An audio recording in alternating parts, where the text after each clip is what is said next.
All right, so yeah, definitely the new trailer is definitely getting a generator on board, permanently mounted, relatively.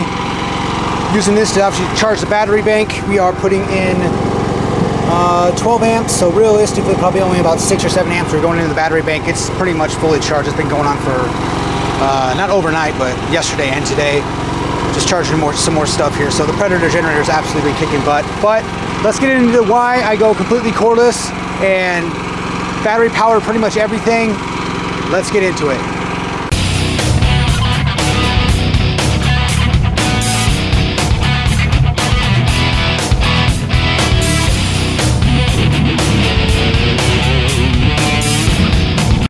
All right, boys and girls, I wanted to talk about cordless tools, efficiency, what I recommend, why I run a completely cordless operation, why I'm building my new trailer setup to be off-grid, and that's probably what I'm going to call it, is the off-grid contracting trailer. But something, you know, that seems kind of long, but something like that, because I don't want to rely on shore power or grid power for numerous reasons, but at the same time, I don't, you know, that's why I have cordless tools. The main one is efficiency. It saves me so much time, and time is the only thing that really matters besides getting money and, you know, cash flow in your business. In your small business, you need money and then you need time, obviously. So you collect the money for the time to do the project, and then obviously you're trading your time for money with obviously materials included in there. So time is the most important thing. And my dad told me like years ago, his main thing was, your time is not a renewable resource. And I completely 150% agree with that. I'm never going to get back the time that I'm spending to do with this video. You're not going to get back the time that you spent watching this video. It's just the way you chose to spend your time. This is the way I chose to spend my time. And setting up and tearing down job sites is non-billable time. You want to just create less non-billable time in your business. And for me, cordless tools are an easy, not cheap, but easy way to, you know, to niche down and basically keep my non-billable time in check on job sites. The video you're watching probably right now is me setting up on the job site. I basically just doing a punch list or a change order. My A-team contractors or carpenters are on another job site tearing off a roof. I didn't want to bring them back to this job site for a small, my 1.5 hour framing job change order. So I basically just went here, you know, before 8 a.m.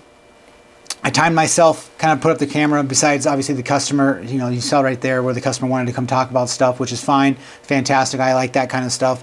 But from start, you know, to when I set up the camera to when I actually put all the, you know, tools, set everything up, and basically made my, you know, brought the nailer in, brought the, you know, all the stuff that I need, pencil, you know, tape measure, and materials. You know, I brought, I think, 4 to 6 2x4s by 12 footers.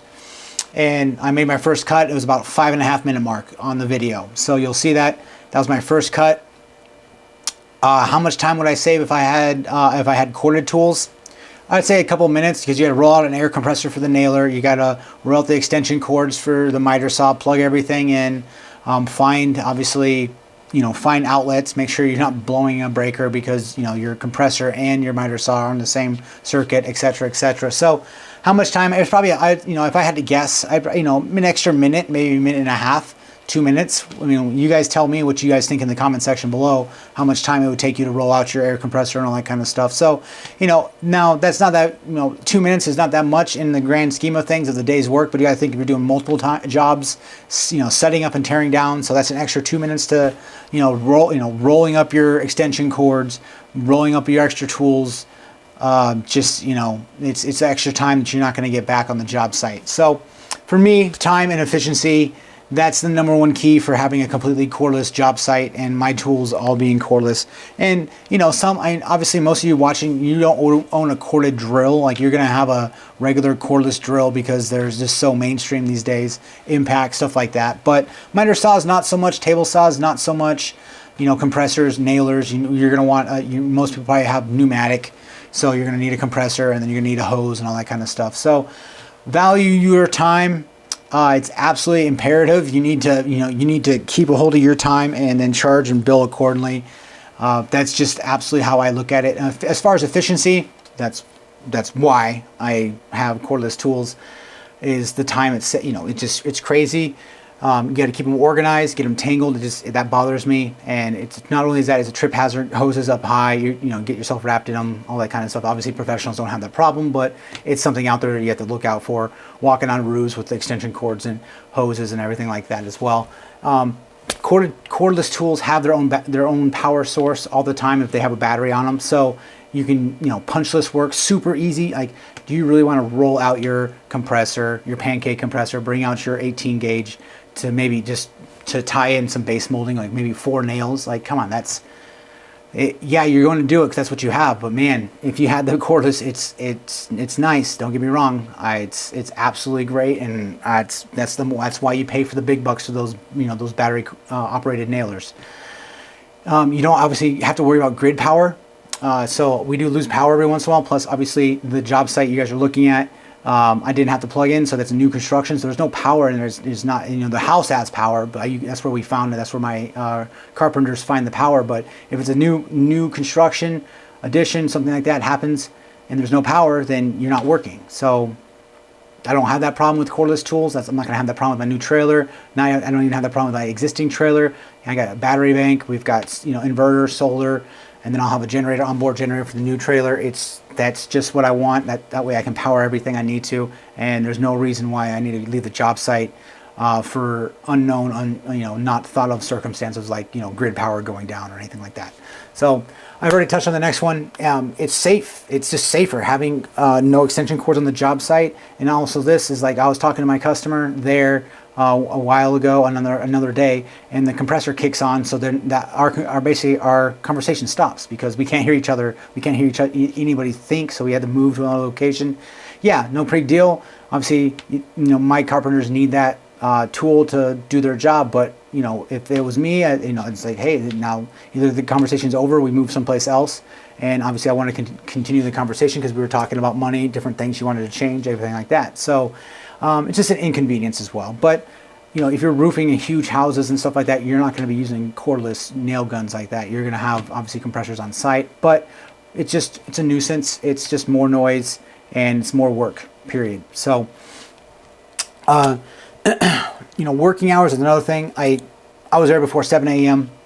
We're doing this, what you guys are watching or we just watched, and you know, like I can still nail, I can do no problem. I mean, obviously, even if the compressor was on, I don't think we'd have any problems. But you know, having a noisy compressor fire up, then if somebody was sleeping, they're not going to be sleeping anymore, and vice versa. You know, we don't want to be too late at night, and you know, keep working, all that kind of stuff. We do have obviously basic hours of operation, 8 a.m. to I think 7 p.m. and that's township or something like that, 8 to 8 or whatever it is. So yeah, it just, you know, if corded, you know, air compressors are noisy, you know, you know, all tools, you know, even miter saws, even my 8.5, it's not quiet. Don't get me wrong. That's not the point of the whole, you know, this whole video. But these are the reasons why I invested the money into cordless tools, having a cordless operation. Yes, I do have my paint sprayer. Does have a hose. I do have a cordless paint sprayer, but it's for niche projects, small projects. It's powered by a 20-volt DeWalt battery, all that kind of stuff. But I do have that. That is my one tool that I have that does need to be plugged in besides my tile saw. Other than that, everything else I have, period, is cordless. I even have cordless air compressors. I have a cordless Makita XGT, like a high velocity air gun. Basically, I use it to clean off my tools and everything. It's one of those tools you don't even know you want until you see it, and you're like, I need that. And it absolutely is fantastic for cleaning out miter saws, cleaning out stuff, blowing out gunk from where it doesn't need to be, kind of stuff. So it's nice. It's absolutely, you know, having a completely cordless operation is a luxury, and it's that the main problem with, there's two main problems with cordless tools that you know, most manufacturers, Milwaukee and Makita, they're kind of doing away with, but they're a little heavier than their corded counterparts because you obviously have the power, you have the fuel energy source right there, the battery, and they're heavy and they're expensive. So the batteries are expensive, but once you buy into them, you can buy the bare tools, and it's not that much more. You know, for, you know, commercial or contractor grade versus contractor grade. I'm not talking about, you know, your homeowner brands versus, you know, Milwaukee or something like that. But we're talking, you know, apples to apples here. It's not that much more once you have a couple batteries and you can buy bare tools. So that's great. yeah, every tool is going to break. I warranty out everything, so it doesn't matter. Milwaukee's triggers they're a little bit weak on the trigger side, but that's why I have multiple tools. That's just the cost of doing business, and the benefits in my opinion, far outweigh the negatives when it comes to cordless over the corded. I will never buy a corded miter saw. I know Knipex, they're the fantastic. I just don't have a need for it. My Makitas work fantastic. They do exactly what I need to. Shadow lines, and they're as accurate as I want them to be, even more actually. So those are the pros. Some of the cons of cordless. That's why I invested in them. I would recommend, if you guys are in the position, like if your corded tool breaks, I would bite the bullet, invest in the corded or cordless option, and keep rolling. You won't be sorry. Yeah, a little heavier. Yeah, but the efficiency and just the ease of use and just the quality of life it brings, you not having to plug in an extension cord or plug in a hose and fire up a compressor it's great. So like and comment. I appreciate it, guys. Take it easy.